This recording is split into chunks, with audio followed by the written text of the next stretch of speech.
This day in sports history.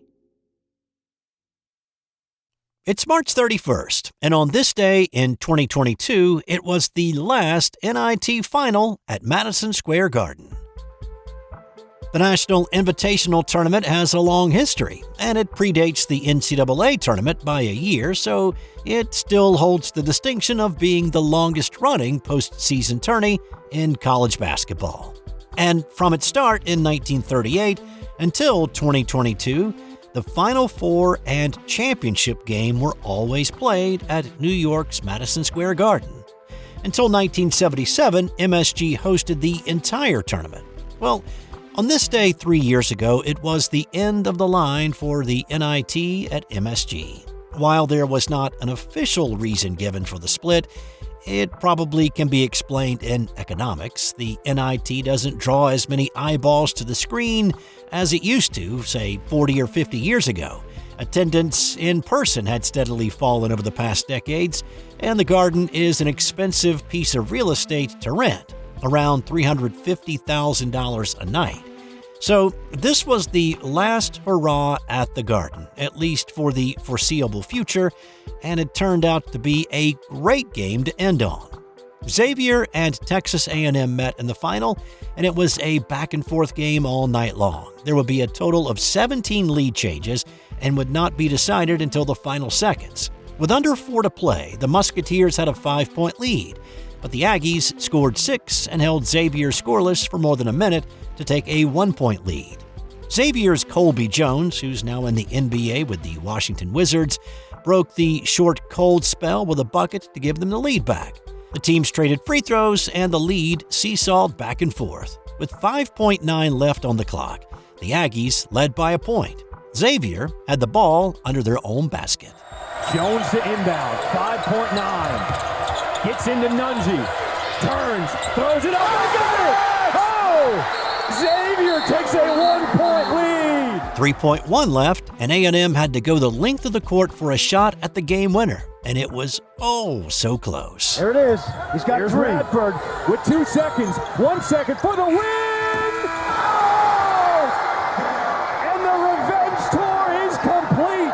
Xavier, your 2022 NIT champs! And after that, the NIT packed up the moving vans and moved the Final Four to Indianapolis, where it is now played at Hinkle Fieldhouse on Butler's campus.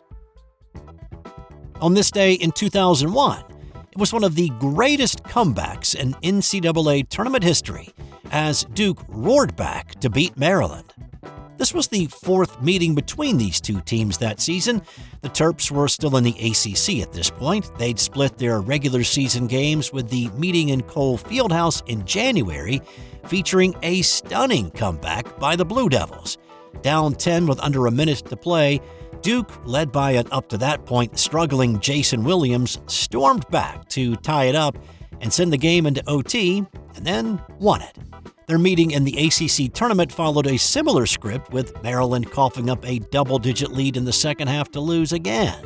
Well, on this night, it was a national semifinal matchup between two teams who really disliked each other with a passion, and Maryland got off to a great start. Dunleavy has had 3 easy chances today, didn't get any of them to go. Step out 3, and Blake puts Maryland up double digits. Now to Baxter, to Blake. He'll tough it out on this possession. With a 3, you bet.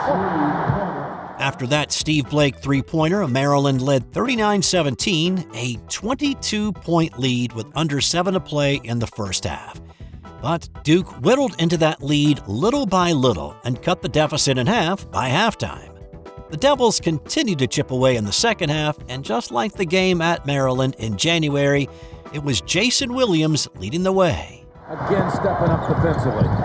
Williams, stutter step move under the basket, gets to spin. There's Jason Williams. J-Will finished with 23. Shane Battier was also a huge part of the Duke comeback, taking care of business on both ends of the court. Challenges the big bodies, no whistle. Baxter, Battier, all ball, and the arrow belongs to Duke. How about that block, Jim? 2 hands on the ball. Great timing by Battier. He is a brilliant defender. Shows you the versatility of Battier defensively, taking on a guard that's that quick. Battier, wow, out there, as long as you'll see. Battier had 25 points, 8 rebounds, 4 blocks, and 2 steals. And with 6.5 to play, Duke had completely erased the 22-point deficit, and they led by 1. They continued to pour it on and ended up winning by double digits themselves with the 95-84 win to advance to the national championship game against Arizona 2 nights later. On this day in 1985, Calvin Peete proclaimed, "I have reached the mountaintop," when he won the Players' Championship at TPC Sawgrass. Calvin Peete was not your typical PGA Tour player. He had not learned the game until he was in his 20s, and as an African American from a large family with 9 siblings, once he did come around to the game, it was not as a member of the country club. He began on a public course in Rochester, New York, and learned the game by reading Ben Hogan's 5 lessons, and just like Ben had done, practiced until his fingers bled and kept right on going. Pete's swing was not one of the classics either. He'd fallen out of a tree as a preteen and broken his left arm, and that arm had not been properly set, and so his left could not straighten, which has kind of been one of the basic tenets of the golf swing. But Calvin Peete did not let anything stand in his way, and he earned his PGA Tour card in 1975. So here we are a decade later. Peete had put himself in position to snag the biggest win of his career. He stepped up to the Island Green 17th with an 8-iron in his hands, and he lasered one right at the pad. Here's Ben Wright calling the action at 17 that day for CBS. He didn't hit a soft one this time. And that's right at it. What a great stroke. Very reminiscent of the stroke that Hal Sutton played 2 years ago when he won the championship. He rolled in the birdie putt to get to 14 under. It was one of 5 birdies he had on the backside on this day. When he parred the 18th, he finished the day with a 66, and at 14 under, set a new tournament record for the lowest score. Peete became the first African American to win the Players' Championship. This episode is brought to you by the Sterling Soap Company. I'm a big fan of shave soap. I've been using different brands for years, and I recently gave Sterling's shave soaps a try, and I've been very happy with the results. Sterling's shave soaps give you a great lather and a frictionless feel that allows the razor to glide right over the skin for a super close shave. No skin irritation and a clean, refreshing feel with no soapy residue after.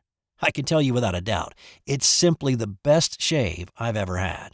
And my wife has noticed too. And here's the thing. With the ability to purchase 1-ounce sample pucks, you can try out different scents to find the right one for you. Give Sterling Soap a try today. Visit sterlingsoap.com. That's STIRLING soap.com. On this day in different years and in different ways, we said goodbye to 2 coaching legends. First, let's go back to 1975 for the first goodbye. This one actually ends on a happy note. It was the NCAA basketball championship between UCLA and Kentucky. 2 nights earlier, legendary UCLA coach John Wooden announced in the press conference after an overtime win against Louisville that he would retire after the championship game, win or lose.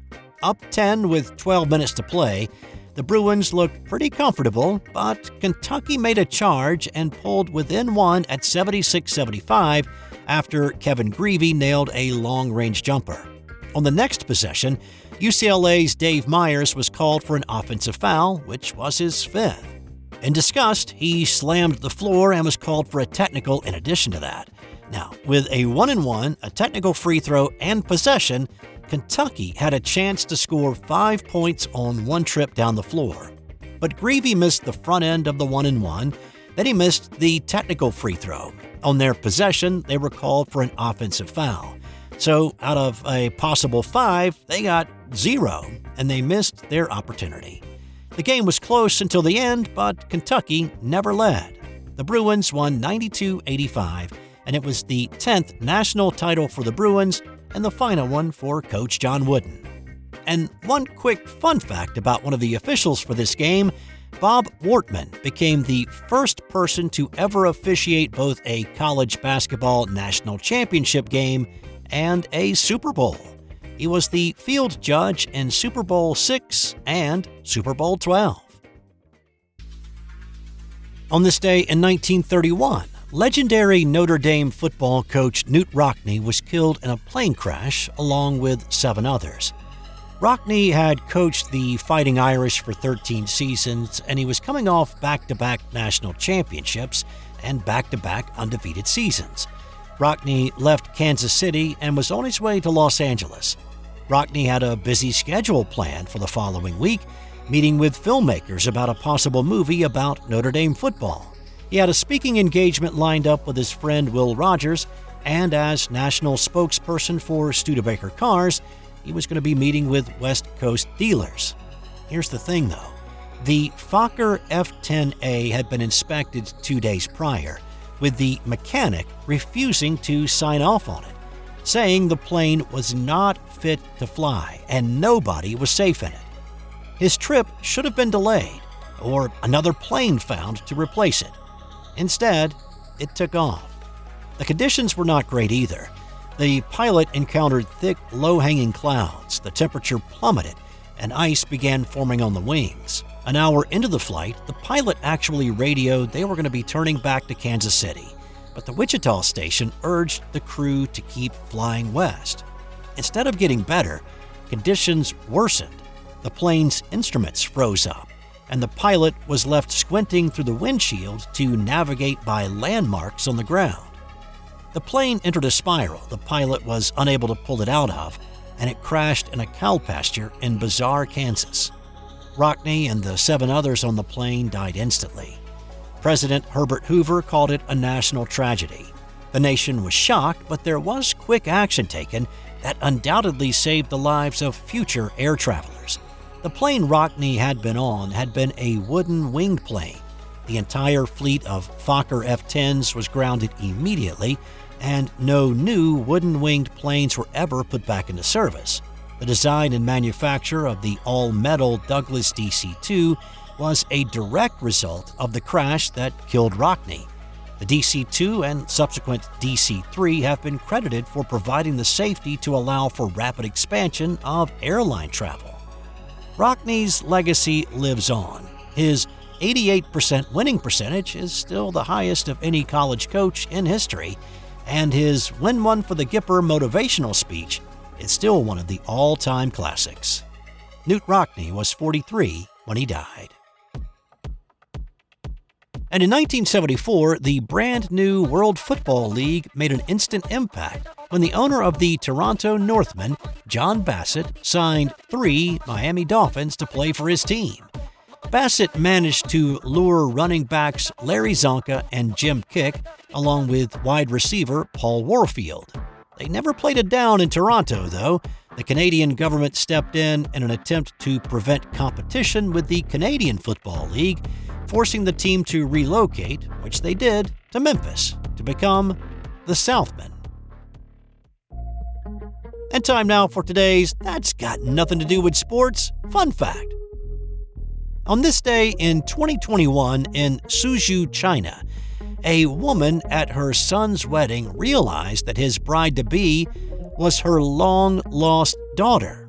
The girl had been taken from the woman and put up for adoption. The mother recognized a distinctive birthmark on her left hand. The marriage was able to continue, though, because the son had been adopted and was not biologically related to his soon-to-be wife.